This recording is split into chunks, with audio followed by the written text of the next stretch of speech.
Bonjour les femmes et belles toujours. Nouvelle semaine, nouveau défi. On va me taper, hein. Mais l'énergie est toujours au top. Ça ne veut pas dire que j'ai pas de problème. Je vous dis toujours que on a toujours quelque chose dans la vie qui ne marche pas comme on veut. Ça fait partie du jeu. Mais si vous avez décidé d'avoir la mine bizarre, là, de vous faire du mauvais sang à cause de ça, vous allez passer votre vie à ça.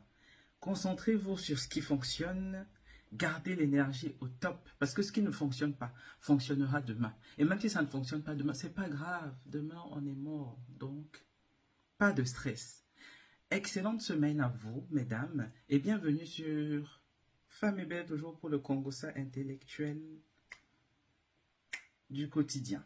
C'est ici que ça se passe. On va commencer enfin notre challenge. Doubler vos revenus en 3 mois. Mais avant de commencer, j'ai envie de dire merci aux dames qui ont profité de leur promotion, qui ont pris leur gamme et qui travaillent avec moi en ce moment dans le groupe de coaching. Pour les autres, ce sera peut-être pour une prochaine fois, c'est pas très grave. La promotion est terminée. Donc, on va commencer notre challenge cette semaine par les salariés. Oui, j'ai dit que pour faire l'argent, on peut décider de rester salarié. Tout le monde ne veut pas faire l'entrepreneuriat.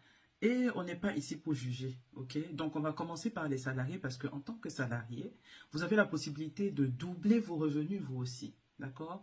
Donc on va parler de vous, les salariés, parce que je suis encore salarié en ce moment, même si je fais les deux, entrepreneuriat et salarié en même temps.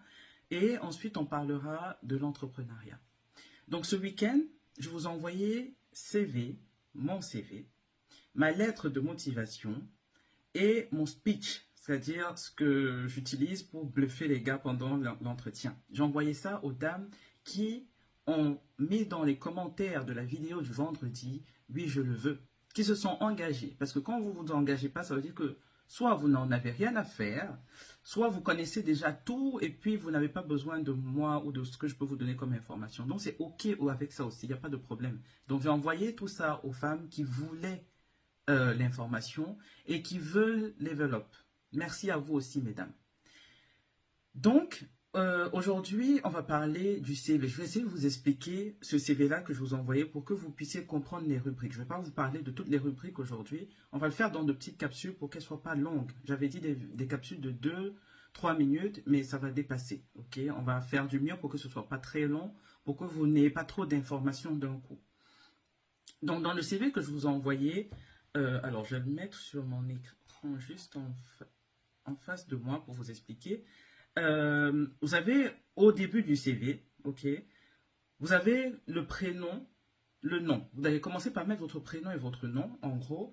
Et vous avez remarqué que dans le CV que je vous ai envoyé, ce template-là, c'est très lisible. La particularité d'un CV, ce qui doit faire un CV qui attire l'attention du recruteur, qui fait qu'il reste pour regarder ce que vous avez fait jusqu'au bout, c'est la lisibilité. Si votre CV n'est pas lisible, c'est même pas la peine.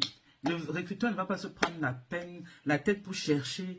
Elle a fait quoi même comme formation? Où est-ce qu'elle a mis les expériences?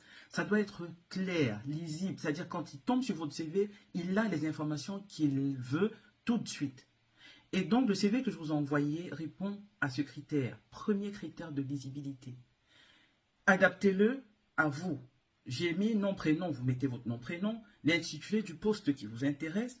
Et ensuite, vous avez la première rubrique qui est la rubrique formation. Okay. Dans la rubrique formation, ça dépend de si vous sortez d'école ou du nombre de diplômes que vous avez. Si vous avez fait de longues études universitaires, la première formation que vous devez mettre n'allez pas plus bas que ça, c'est le bac. Vous allez mettre l'année où vous avez obtenu votre bac et vous allez mettre la spécialité du bac. Bac S, bac C, bac D, whatever. Et ensuite, mettez l'école ou le lycée, si seulement si c'est un lycée qu'on connaît, genre le lycée Joss. Oui, ok, j'ai fait le lycée Joss, c'est pour ça que je parle beaucoup comme ça.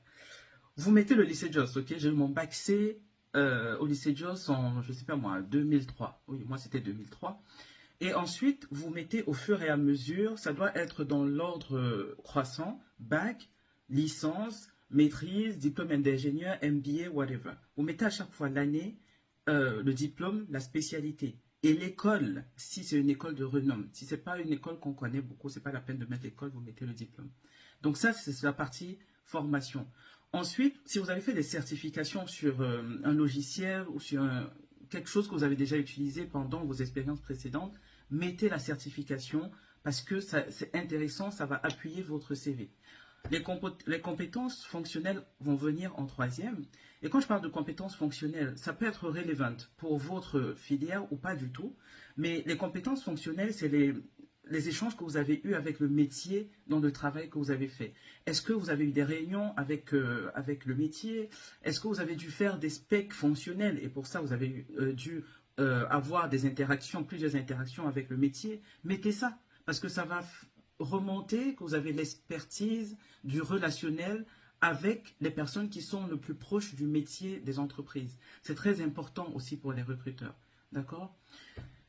Et enfin, on va parler aujourd'hui des compétences managériales. Est-ce que vous avez managé des équipes dans vos expériences précédentes? Est-ce que vous avez managé des équipes dans votre stage de fin d'études? Il faut en parler. Même si vous l'avez fait à l'école, gestion de projet, vous avez appris à manager théoriquement, on va dire, ou si vous avez fait des use cases à l'école, mettez-le dans les compétences managériales. On veut savoir si vous êtes en mesure de manager des équipes ou pas. Il faut le dire. D'accord? Je ne vais pas faire une longue vidéo, ça fait 6 minutes, donc je vais arrêter. Et demain, on va continuer sur le CV. On va parler du CV, comment faire un excellent CV. On va parler de la lettre de motivation que je vous ai envoyée. La lettre de motivation aide beaucoup. Comment est-ce que vous apportez la communication? Qu'est-ce que vous voulez apporter à l'entreprise? La lettre de motivation, c'est un level extrêmement important dans votre demande d'embauche. Donc, on va en parler et ensuite, on va parler du speech. L'entretien. Le moment où vous allez arriver à parler de vous.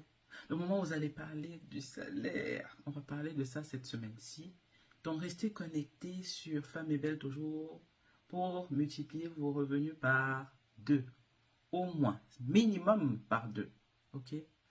Et vous allez voir que si vous faites ce que je vous dis, pendant ces 3 mois, vous allez dépasser le multiplier par 2 là. Et puis c'est gratuit, hein. Vous n'allez même pas me payer pour ça. OK, donc je vous dis à demain pour la prochaine capsule impactante sur Femmes et Belles toujours, le Congossa intellectuel qui nous fait avancer. Sur ce, je vous souhaite une excellente journée. Je vous dis à demain, mesdames. Ciao.